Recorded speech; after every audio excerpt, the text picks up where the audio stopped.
Le jour de l'an, les ovnis réapparaissent. Les premiers sont observés vers 14 heures.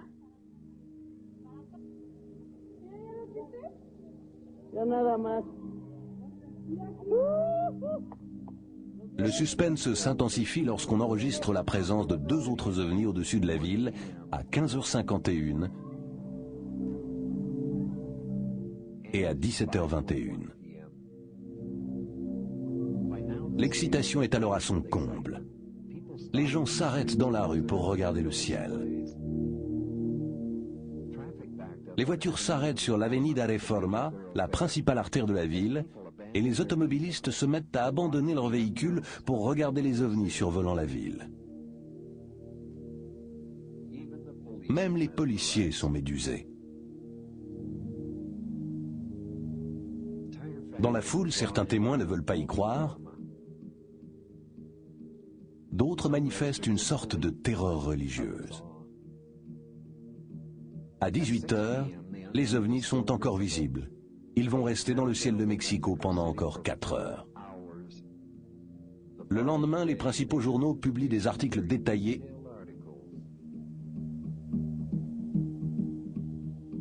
et des photos fascinantes.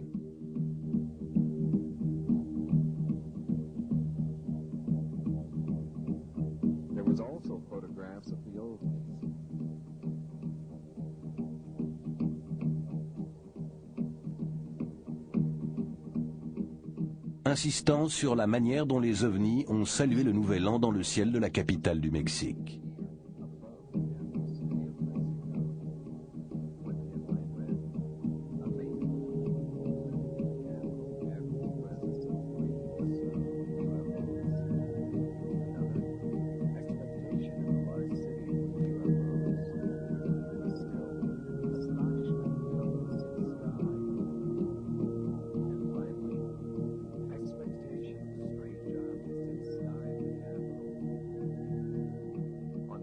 En ce jour de Nouvel An, le Mexique est sorti de l'âge de l'innocence. Aujourd'hui, les habitants du Mexique sont confrontés aux mêmes problèmes que les États-Unis au cours de l'été 1952.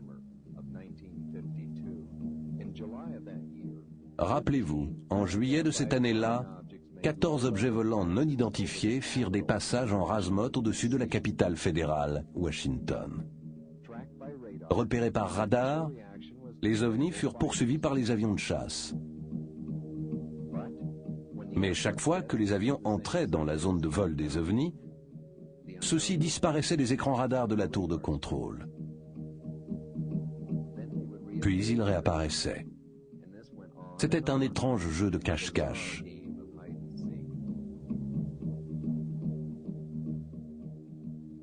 La Maison-Blanche et le Pentagone furent submergés d'appels téléphoniques.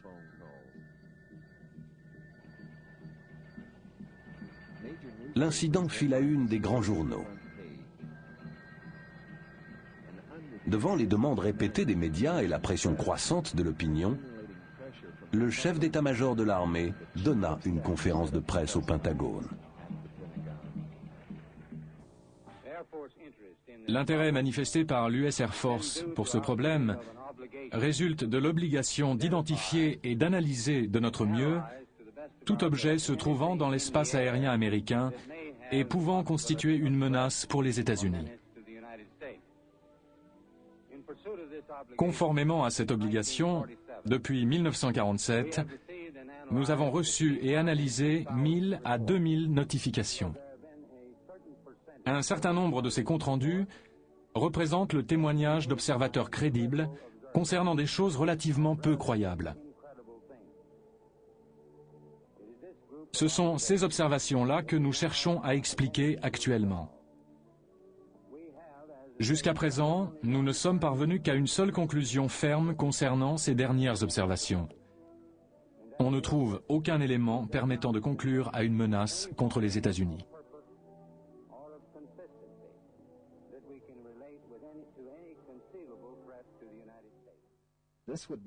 C'était la première et la dernière conférence de presse officielle donnée par un représentant du gouvernement des États-Unis sur la question des objets volants non identifiés. Comme à Washington en 1952, le ciel de la capitale du Mexique et des régions avoisinantes a été abondamment survolé par des engins non identifiés. Jusqu'à ce jour, le gouvernement et les citoyens du Mexique n'ont pas jugé nécessaire d'attaquer ceux qu'ils ne comprennent pas.